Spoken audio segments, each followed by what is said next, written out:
Hi friends, आज हम लोक प्रशासन का एक बहुत ही महत्वपूर्ण सिद्धांत सिद्धांत का नाम है हमारे शक्ति की अवधारणा। तो इसके बारे में काफी डिटेल से चर्चा करेंगे। ये हमारे कई बार परीक्षाओं में काफी ज्यादा बार पूछा जाता है, इसलिए आपको इसके बारे में जानकारी होनी चाहिए। तो शुरुआत करते हैं आज का टॉपिक। शक्ति की बात करें तो शक्ति क्या है? एक मूलभूत सामाजिक और राजनीतिक अवधारणा है। शक्ति क्या होती है? एक मूलभूत सामाजिक और राजनीतिक अवधारणा है जो क्या करती है? दूसरों के व्यवहार को प्रभावित करने की क्षमता को संदर्भित करती है। शक्ति का मतलब क्या है? कि किसी भी व्यक्ति में शक्ति है तो इसका मतलब है कि वह दूसरे के व्यवहार को प्रभावित करने की क्षमता उसके अंदर है या नहीं। यदि उसके अंदर शक्ति है तो वह दूसरे के व्यवहार को प्रभावित कर सकता है, यदि शक्ति नहीं है तो दूसरे के व्यवहार को प्रभावित नहीं कर सकता। यदि परिभाषा के रूप में इसको देखें तो शक्ति क्या है? दूसरे के आचरण को अपने लक्ष्यों के अनुसार प्रभावित करने की क्षमता होती है। शक्ति क्या होती है? दूसरे के आचरण को अपने लक्ष्यों के अनुसार प्रभावित करने की क्षमता होती है। यह क्या है? व्यक्तियों अथवा उनके जो व्यवहार है उसको नियंत्रित करने की क्षमता होती है। यह क्या होती है? व्यक्तियों अथवा उनके जो व्यवहार होता है उसको नियंत्रित, विनियमित या निर्देशित करने की एक क्षमता होती है। चाहे वे अपनी इच्छा से करे, चाहे विवश होके, चाहे इच्छा से करे, चाहे विवश होके। इच्छा से करे तो वैध शक्ति हो गई, विवश होके करे तो अवैध शक्ति हो गई, लेकिन शक्ति तो मानी ही जाएगी। ये हमारी क्या है? परिभाषा है। इसके बाद देखें व्यवहार में परिवर्तन की दृष्टि से शक्ति के प्रकार। या व्यवहार में परिवर्तन तो होता है। अब इसी दृष्टि से हम शक्ति के प्रकारों को बांटे तो विभिन्न विद्वानों ने एक नॉर्मली क्या बताया गया है शक्ति के प्रकार। जैसे हमारे पहले विद्वान आते हैं कौन? गोल्डहैमर। गोल्डहैमर साहब के अनुसार शक्ति के 3 प्रकार है। तो गोल्डहैमर ने व्यवहार परिवर्तन की दृष्टि से शक्ति के 3 प्रकार बताए। एक तो शक्ति का प्रारूप होता है बल, जिसे फोर्स कहते हैं। एक प्रभुत्व, जिसे डोमिनेशन कहते हैं। एक चातुर्य मतलब टैक्ट। सबसे पहले बल आता है। व्यक्ति क्या है? बल का प्रयोग करके अन्य व्यक्तियों के व्यवहार को अपने अनुकूल बना लेता है। व्यक्ति क्या करता है? बल का प्रयोग करके अन्य व्यक्तियों के व्यवहार को अपने अनुकूल बना लेता है। इसमें क्या शारीरिक और प्रत्यक्ष दबाव शामिल होता है कि जिसमें शारीरिक रूप से मारपीट के या फिर डरा के इसके अंदर शामिल होता है और इस तरह से दूसरे के व्यवहार को अपने अनुकूल बना लेता है। प्रभुत्व या डोमिनेशन की बात करें तो शक्तिदार क्या है? आदेश की शक्ति के द्वारा, कि जैसे हमारे पिताजी, दादाजी हमारे जो बड़े होते हैं, जो क्या है हमें एक आदेश देते हैं और उस आदेश की शक्ति के द्वारा दूसरे के व्यवहार में अपने अनुकूल परिवर्तन लाया जाता है। इसमें क्या वैध अधिकार और एक निश्चित पदानुक्रम दोनों चीजें शामिल हो सकती है। भाई एक वैध अधिकार का मतलब कि जैसे हमारे घरों के अंदर होता है हमें बड़ों की बातें माननी चाहिए। तो उनको वो जब आदेश देते हैं तो आदेश की शक्ति है उनके पास और वह हमारे व्यवहार में परिवर्तन ला सकते हैं। तो ये तो वैध अधिकार हो गया। और दूसरा वो हमारे ऑफिसों के अंदर होता है, संगठन के अंदर होता है। जो हमारे सीनियर्स होते हैं वो क्या है? निश्चित पदानुक्रम के अनुसार आपसे जो ऊपर का वाला पद है वो आपको आदेश देगा तो वो आपके कार्य करने हैं। तो प्रभुत्व मतलब डोमिनेशन है। तो अगला आता है हमारा टैक्ट मतलब चातुर्य। व्यक्ति क्या है? स्पष्ट रूप से अपनी इच्छा को व्यक्त नहीं करता। व्यक्ति साफ-साफ तो नहीं बताता कि मेरी इच्छा क्या है, लेकिन युक्ति मतलब सूझबूझ या कूटनीति के माध्यम से क्या करता है? दूसरों के व्यवहार को अपने अनुसार बना लेता है। मतलब या तो बेवकूफ बना के या फिर चतुराई दिखा के, कैसे भी समझ सकते हैं कि दूसरे के व्यवहार को अपने अनुसार बना लेता है। तो ये क्या एक प्रकार से अप्रत्यक्ष प्रभाव है। हमारे गोल्डनबर्ग साहब के अनुसार शक्ति के 3 प्रकार हैं। कौन-कौन से? बल मतलब फोर्स, प्रभुत्व मतलब डोमिनेशन, चातुर्य मतलब टैक्ट। दूसरा आता है हमारा मैक्स वेबर के अनुसार। मैक्स वेबर की बात करें तो मैक्स वेबर ने क्या शक्ति को औचित्य और अनुचित्य 2 आधारों में बाँटा है। एक तो सही शक्ति और एक गलत शक्ति। इन 2 आधारों में बाँटा है। जिसमें और औचित्यपूर्ण शक्ति होती है ना, इसको तो कहता है सत्ता।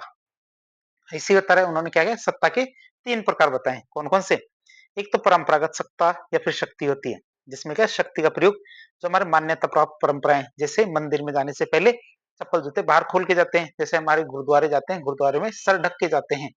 तो ये जो हमारी क्या मान्यता प्राप्त परंपराएं हैं, रीति रिवाज है, इन्हीं के आधार पे किया जाता है।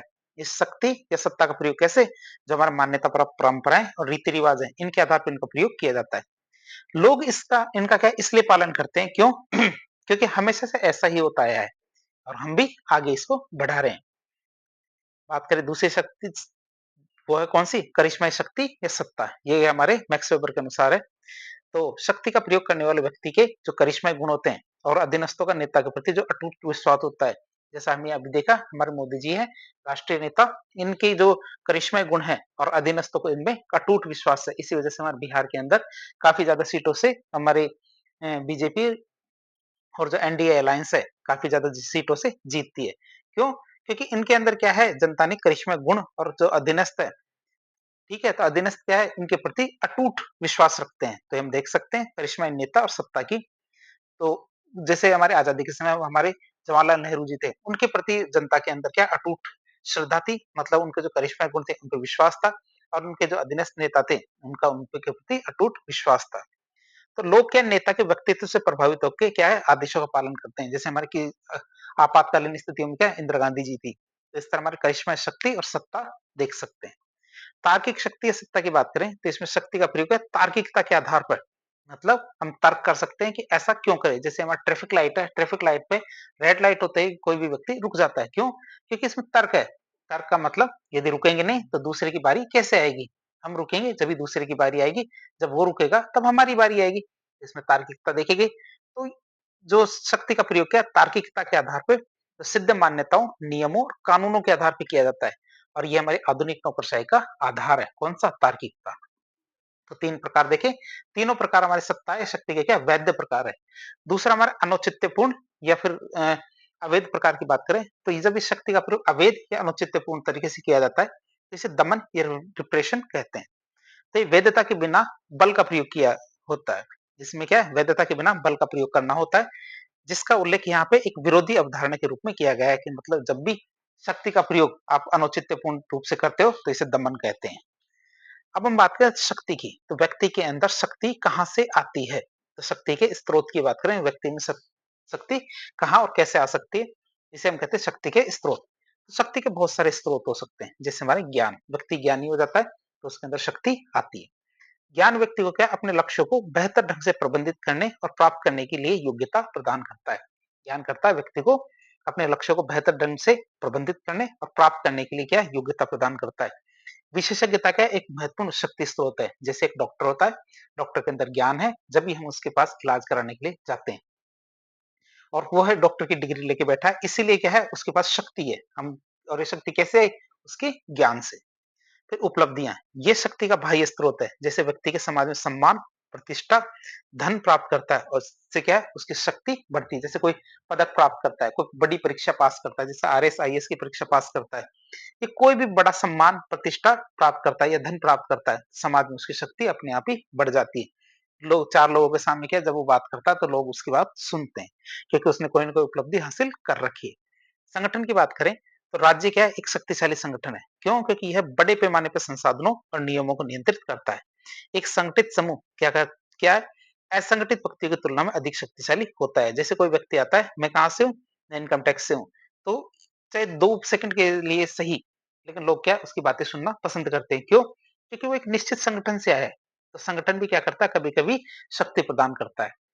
फिर विश्वास और विचार की बात करें, बिलीफ्स और आइडियाज की, तो साझा विश्वास और विचारधाराएं क्या करती है? लोगों को एकजुट करती है। क्या करती है? साझा विश्वास और विचारधाराएं लोगों को एकजुट कर सकती है और उन्हें क्या बड़े लक्ष्यों के लिए प्रेरित करती है, बड़े-बड़े लक्ष्य प्राप्त करने के लिए, जिससे एक समूह को क्या है सामूहिक रूप से शक्ति मिलती है। कि जैसे हमारे आरएसएस संगठन है, जैसे हमारे शिवसेना है, बहुत बड़े-बड़े जो संगठन है, ये क्या है एक विश्वास या विचार के प्रति होते हैं। जैसे हमारे आम आदमी पार्टी है, बहुजन समाज पार्टी है, हमारी बीजेपी पार्टी है, तो बहुत सारी पार्टियां या बहुत सारे लोग क्या होते हैं किसी साझा विश्वास या विचारधारा से जुड़े होते हैं और उनको क्या है वो एकजुट करने का कार्य करती है, जिससे वे बड़े-बड़े लक्ष्यों को प्राप्त करते हैं। जैसे हमारे बीजेपी के द्वारा हमारे धारा 370 को जम्मू कश्मीर से हटाया गया था। क्यों? क्योंकि ये एक बहुत बड़ा लक्ष्य था और ये तभी हुआ है जब उनका विश्वास और उनके विचार एकजुट थे। इससे क्या है उनको क्या सामूहिक रूप से शक्ति मिली थी 2019 के अंदर। बात करें हमारी परिस्थितियों की, सर्कमस्टांसेस की बात करें तो विशिष्ट परिस्थितियां या संकट ये क्या है किसी व्यक्ति या समूह को अस्थायी रूप से शक्ति देती है। बहुत सारी परिस्थितियां क्या होती है या संकट ये क्या करते हैं कभी-कभी किसी-किसी व्यक्ति को जो शक्ति प्रदान करते हैं। जैसे संकट प्रबंधन में नेता की भूमिका देखी जाती है। यदि अच्छी भूमिका होती है तो बड़ा नेता बन के उभरता है और यदि खराब है तो बना हुआ नेता भी की भी साख है धूमिल हो जाती है। फिर सत्ता की बात करें, सत्ता क्या है? एक तरह की वैध शक्ति होती है, जो शक्ति का महत्वपूर्ण स्रोत होती है। जैसे कोई नेता बन जाता है, कोई मुख्यमंत्री बन गया, प्रधानमंत्री बन गया, तो उसकी बात सुनी जाएगी। सत्ता प्राप्ति के बाद कम योग्य व्यक्ति भी क्या है शक्तिशाली बन जाता है। जैसे मान लीजिए एक कमजोर दुबला-पतला दिखने वाला व्यक्ति यदि जिला कलेक्टर बन जाता है, तो वह शक्तिशाली पद के कारण शक्तिशाली बन जाता है। क्यों? क्योंकि उसे पद की वैधता प्राप्त होती है। उसमें शक्ति नहीं है, लेकिन उसमें उसके पद में शक्ति है, जिसमें वह चुना गया है। बात करें तो सत्ता भी क्या है शक्ति का स्रोत होती है। अब हम बात करें शक्ति की विशेषताओं और लक्षण के बारे में। पहली बात करें तो शक्ति क्या होती है? संबंधनात्मक मतलब रिलेशनल होती है। मतलब एक शक्ति का प्रयोग करता है, दूसरे पे शक्ति का प्रयोग किया जाता है। तो 2 व्यक्ति तो कम से कम शक्ति का रूप में होने चाहिए। इसीलिए इसको क्या बोलते हैं? संबंधात्मक। शक्ति का विभिन्न समूहों, व्यक्तियों और संस्थाओं के मध्य पाए जाने वाले जो संबंध है, इसको स्पष्ट करती है। ये हमेशा एक दूसरे के संदर्भ में मौजूद होती है। मतलब कोई किसी पर शक्ति का प्रयोग करता है। ऐसा नहीं है कि एक व्यक्ति शक्तिशाली है और दूसरा व्यक्ति नहीं है, तो वो शक्ति का प्रयोग किस पे करेगा? तो 2 व्यक्ति होने चाहिए, 2 संस्थाएँ, 2 समूह होने चाहिए। जिसमें क्या है, एक व्यक्ति का क्या है, शक्ति का प्रयोग करता है, दूसरे पे करता है। तो इसलिए इसे क्या कहते हैं? संबंधात्मक रिलेशनल कहेंगे। फिर औचित्यपूर्णता, ये लेजिटिमेसी। तो औचित्य का यदि अभाव हो, तो शक्ति क्या है? दमन और शोषण का अधिकार बन जाता है। यदि औचित्य का अभाव हो, तो शक्ति क्या है? दमन और शोषण का अधिकार हथियार बन जाता है। इसलिए क्या औचित्य इसका प्रमुख लक्षण है, औचित्य होना ही चाहिए। हालाँकि देखें तो शक्ति वैधता के बिना भी हो सकती है, लेकिन वैध शक्ति ज़्यादा दिनों तक टिकती है। मतलब आप किसी को दबाव के, बना के, डरा के, धमका के किसी से कोई कार्य तो करा सकते हो, लेकिन ज़्यादा समय तक नहीं करा सकते। वैध अधिकार हो, तो ये कार्य ज़्यादा दिनों तक कराया जा सकता है। साध्य साधन की बात करें, तो शक्ति क्या है? अपने उद्देश्य को प्राप्त करने का साधन है। शक्ति हमेशा साध्य नहीं होती। क्या?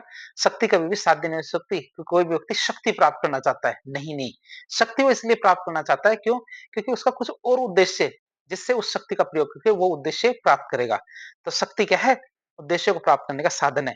इसका प्रयोग किसी विशेष लक्ष्य को प्राप्त करने के लिए किया जाता है। बात करें विभिन्न रूपता की, तो शक्ति के बहुत सारे रूप हो सकते हैं, जैसे राजनीतिक रूप से शक्ति, आर्थिक रूप से शक्ति, धार्मिक शक्ति, वैचारिक शक्ति। तो शक्ति किसी भी प्रकार की हो सकती है, इसके बहुत सारे रूप होते हैं। फिर वास्तविक शक्ति धारक की अस्पष्टता, मतलब कभी-कभी ये स्पष्ट ही नहीं हो पाता कि वास्तविक शक्ति का प्रयोग कर कौन रहा है, क्यों? क्योंकि शक्ति अप्रत्यक्ष रूप से भी कार्य करती है। जैसे कोई व्यक्ति कहता है, एमएलए साहब ने कहा है, मुख्यमंत्री जी ने कहा है, कई व्यक्ति ये इस तरह की बातें करते हैं। तो यदि किसी को कोई कार्य करवाना होता है, साफ कहते हैं कि भैया डीजीपी साहब ने कहा है, तो ऐसे रेफरेंस देते हैं कि जैसे कि शक्ति धारक उनके साथ ही खड़ा है, तो तब भी उनका काम होता है, क्यों? क्योंकि कभी-कभी क्या होता है, वास्तविक जो शक्ति धारक है, उसकी अस्पष्टता होती है। इनमें साफ-साफ पता नहीं होता कि ये शक्ति वास्तव में किसमें है। अपन थोड़ी-सी शक्ति ट्रांसफर भी कर सकते हैं कि वहाँ जाना और मेरा नाम ले लेना। क्यों? क्योंकि मेरे नाम में वो शक्ति है। यदि वो न वहाँ नाम लेगा, तो शक्ति का प्रयोग तो कोई और कर रहा है। क्या? शक्ति का प्रयोग तो कोई और कर रहा है, लेकिन शक्ति धारक कोई और है। तो इसलिए हम कह सकते हैं वास्तविक शक्ति धारक की अस्पष्टता होती है। फिर परिस्थिति जन्य की बात करें, तो शक्ति क्या होती है? परिस्थिति जन्य होती है। यह क्या होती है? विभिन्न परिस्थितियों में अलग-अलग ढंग से प्रकट होती है और इसकी प्रभावशीलता बदल सकती है।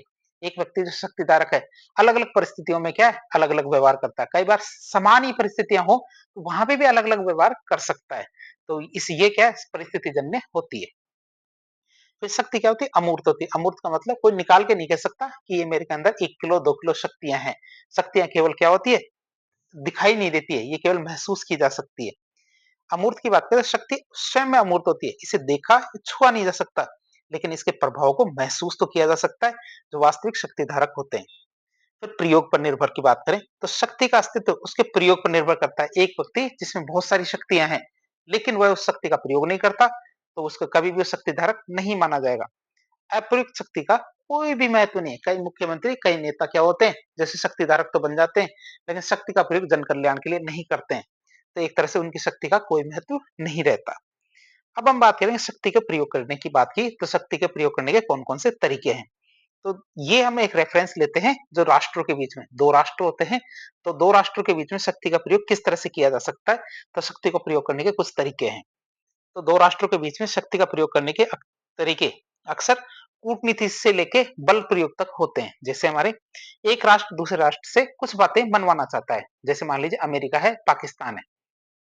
दोनों राष्ट्र की बात करें, तो अमेरिका क्या कहता है, पहले तो पाकिस्तान से कहता है, आग्रह करता है कि भैया ये वाला काम कर लीजिए। इसको कहते हैं हम डिप्लोमेसी।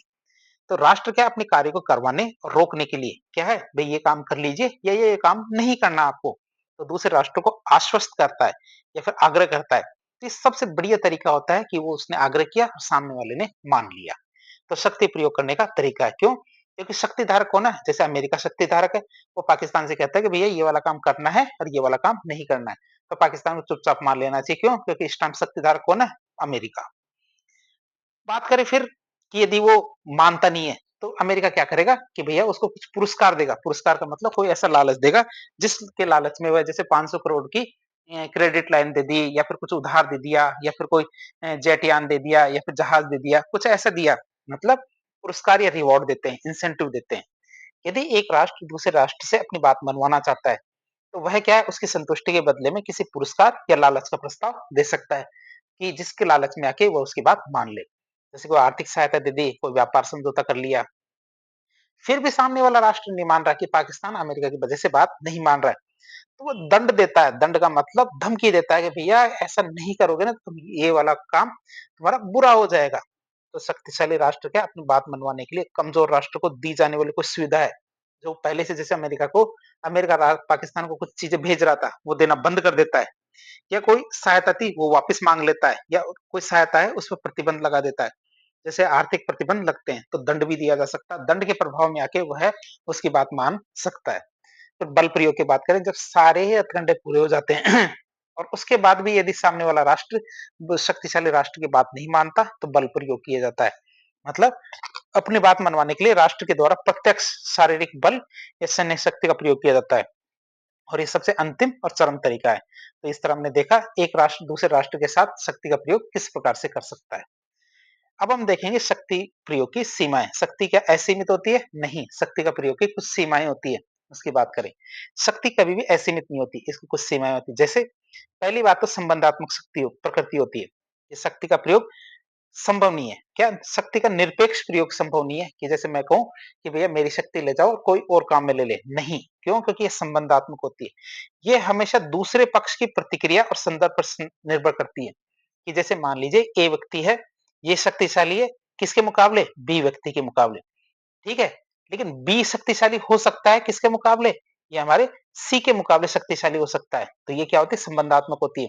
तो इन दोनों का मुकाबला देखें, यदि इन दोनों का मुकाबला देखें तो ए शक्तिशाली है, और इन दोनों का मुकाबला देखें तो बी शक्तिशाली है। तो ऐसे संबंधात्मक होती है, हमेशा क्या होती है? क्यों? क्योंकि इसका निरपेक्ष प्रयोग संभव नहीं है। क्यों? क्योंकि बी भी शक्तिशाली है, लेकिन ए के सामने आएगा तो शक्तिशाली नहीं रहेगा। इसीलिए कहते हैं इसको संबंधात्मक। क्यों? क्योंकि यह हमेशा क्या है? दूसरे पक्ष की प्रतिक्रिया, कि सामने वाला हो सकता है आपसे ज्यादा शक्तिशाली हो, और वो जो शक्तिशाली है किसी बाप का एक और बाप निकल आए। तो वही बात होती है कि संबंधात्मक प्रकृति की। बात करें लक्ष्यों से सीमित। शक्ति क्या है? अपने लक्ष्य से सीमित होती है। इसका प्रयोग केवल उन लक्ष्य को प्राप्त करने के लिए किया जा सकता है जिसके लिए इसे डिजाइन किया गया है। जैसे एक पार्षद की शक्ति कभी भी विधायक से ज्यादा नहीं हो सकती, और विधायक की शक्ति क्या है? हमेशा कभी भी सांसद से ज्यादा नहीं हो सकती, और सांसद की शक्ति कभी भी राष्ट्रपति से ज्यादा नहीं हो सकती। क्यों? क्योंकि उनको डिजाइन ही इसी तरह से किया गया है कि वह क्या है, कि लक्ष्य को प्राप्त करने का एक साधन है और उनसे ज्यादा नहीं है, बस। फिर सामाजिक सांस्कृतिक सीमाओं की बात करें तो शक्ति का इतिहास, धर्म, परंपरा और नैतिक मूल्यों से सीमित होती है। शक्ति क्या होती है? इतिहास, धर्म, परंपरा और नैतिक मूल्य होते हैं, इनसे सीमित होती है। समाज के अंतर्निहित मूल्य और मानदंड शक्ति के प्रयोग को नियंत्रित करते हैं, कि जो हमारे मानदंड बनाए हैं हमने, वो क्या करते हैं? शक्ति को सीमित करने का कार्य करते हैं। फिर बात करें राज व्यवस्था की, कि राज्य व्यवस्था के रूप की बात करें तो राज्य व्यवस्था का रूप जैसे हमारा लोकतंत्र है, अधिनायकवाद है, ये भी शक्ति पर प्रतिबंध लगाते हैं। किसी में जैसे हमारे राजतंत्र होता है तो राजतंत्र में राजा के पास शक्तियां हैं, लोकतंत्र के अंदर जनता के पास शक्तियां हैं। तो वैसे तानाशाही के अंदर तानाशाह होता है तो उसके पास शक्तियां हैं। तो एक लोकतांत्रिक व्यवस्था में शक्ति का प्रयोग क्या है? अधिक सीमित और जवाबदेही तरीके से होता है। मतलब लोकतांत्रिक व्यवस्था हो तो वहां पे शक्ति का प्रयोग ठीक से किया जाता है, औरों के मुकाबले जैसे राजतंत्र है या फिर जो तानाशाही है, तो वहाँ की बजाय क्या है? लोकतांत्रिक व्यवस्था में शक्ति का प्रयोग ठीक से किया जाता है। कई बार हम पढ़ते हैं, 3 शब्द आते हैं, शक्ति, प्रभाव और बल। आपसे पूछ लिया जाए कि तीनों में अंतर क्या है? क्योंकि तीनों सेम ही नेचर है। नेचर की बात करें कैसे? क्योंकि तीनों के माध्यम से आप दूसरे के व्यवहार को अपने अनुसार परिवर्तित कर सकते हो। तो बात करें इसमें अंतर की बात करें तो सबसे पहले प्रकृति का अंतर आता है। शक्ति की बात करें तो शक्ति क्या है? भौतिक तत्व है। शक्ति की बात करें भौतिक तत्व कैसे? क्योंकि शक्ति कई बार करके बताई जा सकती है। मैं ज्यादा शक्तिशाली हूँ सामने वाले से, मैं उसको पीट दूंगा। क्यों? क्योंकि मैं करके भी बता सकता हूँ। क्यों? क्योंकि क्षमता और दबाव का स्रोत है। क्यों? क्योंकि जैसे मैं बॉडी बिल्डर हूँ मान लीजिए, और सामने वाला कमजोर है, तो वह मेरे पास शक्ति आ गई अपने आप ही। क्यों? क्योंकि ये भौतिक तत्व है। प्रभाव की बात करें तो प्रभाव क्या होता है? नैतिक तत्व, कि मेरे कहने से वो मान जाए। ये तो देखा जाएगा। क्यों? क्योंकि हो सकता है प्रलोभन हो, कोई तर्क हो, प्रेरणा हो, इन्हीं के आधार पे हो सकता है कि सामने वाला मेरी बात मान जाए, कि उसको कोई लालच हो, तो मैंने ऐसी बात कह दी, या मुझसे बहुत ज्यादा प्रभावित है, तभी वह क्या है? मेरी बात मान सकता है, तो एक तरह से ये नैतिक तत्व है। बल की बात करते हैं, मूर्त है। मूर्त का मतलब शारीरिक और प्रत्यक्ष रूप से दबाव है। क्या? शारीरिक या फिर प्रत्यक्ष रूप से दबाव हमारे बल होता है। ये हमारी प्रकृति है तीनों की। फिर बात करें रूप की, तो हमारी शक्ति क्या होती है? अमूर्त होती है। मतलब एक क्षमता है शक्ति, जिसको देखा नहीं जा सकता। जैसे कलेक्टर के अंदर बहुत शक्ति है, लेकिन उसे देखा नहीं जा सकता। फिर प्रभाव की बात करें तो प्रभाव भी अमूर्त होता है। मतलब एक प्रभाव देखा नहीं जा सकता। प्रभाव की बात करें, प्रभाव भी देखा नहीं जा सकता। लेकिन बल कैसा होता है? मूर्त होता है। मतलब बल को कार्यवाही के रूप में देखा जा सकता है। फिर वैधता की बात करें, तो हमारी शक्ति क्या है? अप्रजातांत्रिक हो सकती है। वैधता के बिना शक्ति भी हो सकती है। वैधता ना हो तो भी शक्ति हो सकती है।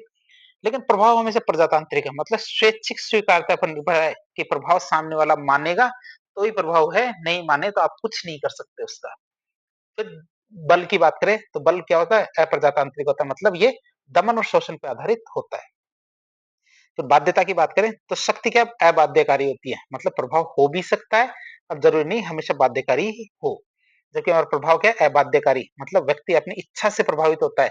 आप कुछ भी नहीं कर सकते सामने वाला यदि प्रभावित नहीं हो रहा है। बल की बात करें तो बाध्यकारी हो सकता है। जैसे दमन, शोषण, पालन करना अनिवार्य है। मैं कह दूं ये वाला तो बात माननी ही पड़ेगी, नहीं तुम्हारे साथ बुरा होगा। तो बल क्या होता है? बाध्यकारी होता है, करना ही पड़ेगा।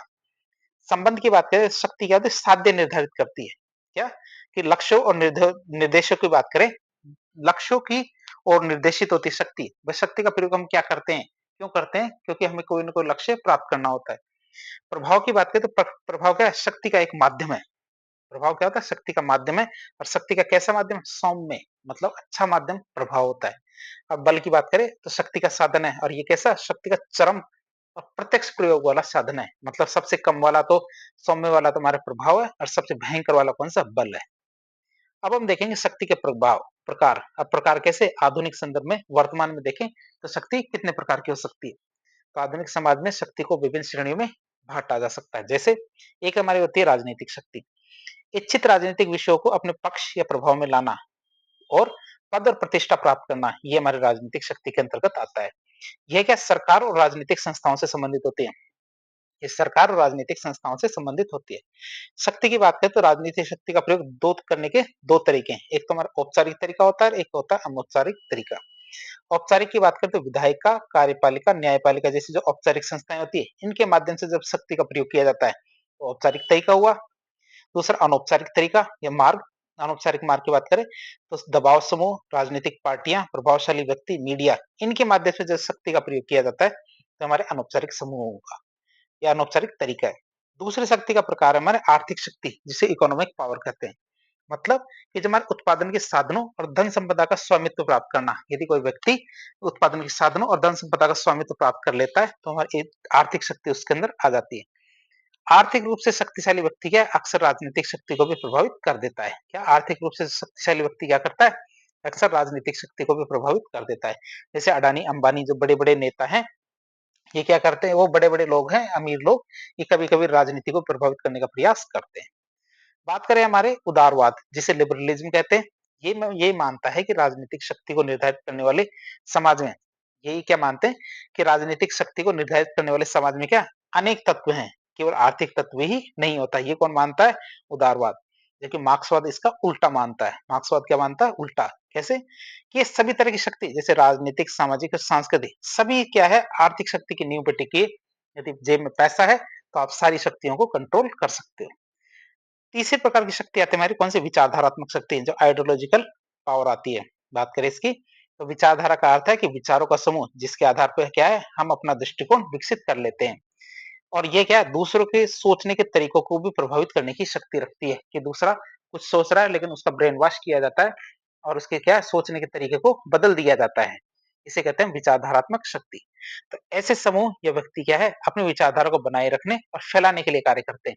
भले ही इसके लिए हिंसा करनी पड़े, जैसे हमारा साम्यवाद, नक्सलवाद या फिर आतंकवाद, कुछ भी ले लीजिए, ये हमारी विचारधारात्मक शक्ति होती है। चाहे इसके लिए हिंसा करनी पड़े तो भी क्या है? ये करने के लिए तैयार होते हैं। अब हम देखेंगे शक्ति की संरचना, शक्ति कितने का स्ट्रक्चर कैसा होता है। तो शक्ति की संरचना को समझने के लिए बहुत सारे सिद्धांत आए हैं। जैसे एक आता है वर्ग प्रभुत्व का सिद्धांत। शक्ति की संरचना का वर्ग प्रभुत्व के सिद्धांत की बात करें तो ये सिद्धांत किसने दिया था? ये सिद्धांत हमारे कार्ल मार्क्स ने दिया था।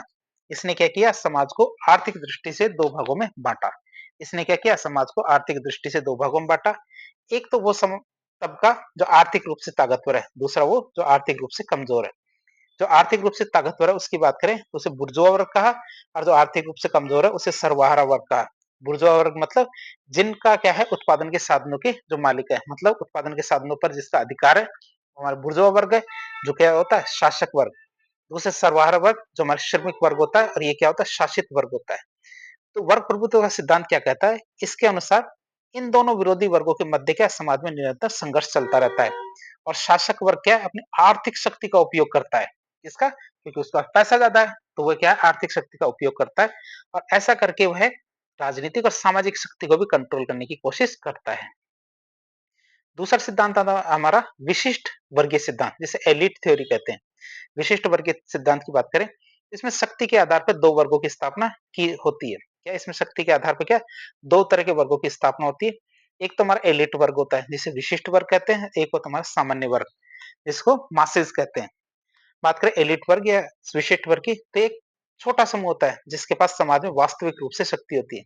ये क्या होता है, एक छोटा समूह होता है जिसके पास वास्तव में शक्ति होती है, और इस वर्ग की स्थापना केवल आर्थिक नहीं बल्कि योग्यता, मतलब शिक्षा और कुशलता, पद, प्रतिष्ठा, जैसे हमारे वकील, डॉक्टर, शीर्ष प्रशासक, शासक, इनके आधार पर भी होती है। एलिट वर्ग की बात करें तो इस वर्ग की स्थापना, ऐसा नहीं कि जेब में सबसे ज्यादा पैसे हैं वही एलिट में आ सकता है, ऐसा नहीं है, बल्कि योग्यता हो, मतलब किसी के पास शिक्षा है, कौशल है, कोई बढ़िया, कुशलता है, पद, किसी अच्छे पद पे बैठा है, कोई अच्छी प्रतिष्ठा वाला व्यक्ति है, तो ये कोई भी आधार हो सकता है जिसपे क्या है, व्यक्ति विशिष्ट वर्ग या एलिट वर्ग में आ सकता है। सामान्य वर्ग या मासेस की बात करें तो सर्वहारा शासित वर्ग होता है जिसके पास शक्तियां थोड़ी सी कम होती है। तो ये सिद्धांत मानता है कि शासन हमेशा मुट्ठी भर लोग, मतलब जो विशिष्ट वर्ग है, एलिट वर्ग है, इन्हीं के पास रहता है। फिर नारीवादी सिद्धांत की बात करें, जिसे फेमिनिस्ट थ्योरी कहते हैं, ये सिद्धांत क्या मानता है कि समाज में शक्ति के विभाजन का आधार क्या, लैंगिक है, मतलब समाज की सारी शक्तियां पुरुष वर्ग के पास है, और पुरुष सदैव इस शक्ति का प्रयोग कहाँ करता है, महिलाओं पर करता है, जिससे लैंगिक रूप से असमानता बनी रहती है। तो ये सिद्धांत हमारा नारीवादी सिद्धांत। अगला सिद्धांत आता है हमारा कौन सा, बहुलवादी सिद्धांत। ये सिद्धांत क्या कहता है कि समाज में सारी शक्ति किसी एक वर्ग या समूह के हाथ में न होके अनेक प्रतिस्पर्धी समूह है, जैसे हमारा कोई व्यापार संघ है, धार्मिक समूह है, नागरिक समाज संगठन, राजनीतिक दल, तो इनके अंदर बटी हुई होती है। ये क्या कहता है, बहुलवादी सिद्धांत। तो लोकतांत्रिक व्यवस्था में इन समूहों के मध्य क्या, हमेशा सौदेबाजी चलती रहती है, और इसी वजह से प्रतिस्पर्धा भी होती रहती है। कोई भी एक समूह समाज की सभी शक्तियों को नियंत्रित नहीं कर सकता। तो इस तरह आज एक लेक्चर के जरिए हमने जो हमारे लोक प्रशासन का एक बहुत ही महत्वपूर्ण टॉपिक शक्ति की अवधारणा देखी। तो इस प्रकार के इन्फॉर्मेटिव वीडियो देखने के लिए हमारे चैनल से जुड़े। वीडियो पसंद आता है तो वीडियो को लाइक करें, चैनल को सब्सक्राइब करें, अपने दोस्तों के साथ शेयर करें। धन्यवाद।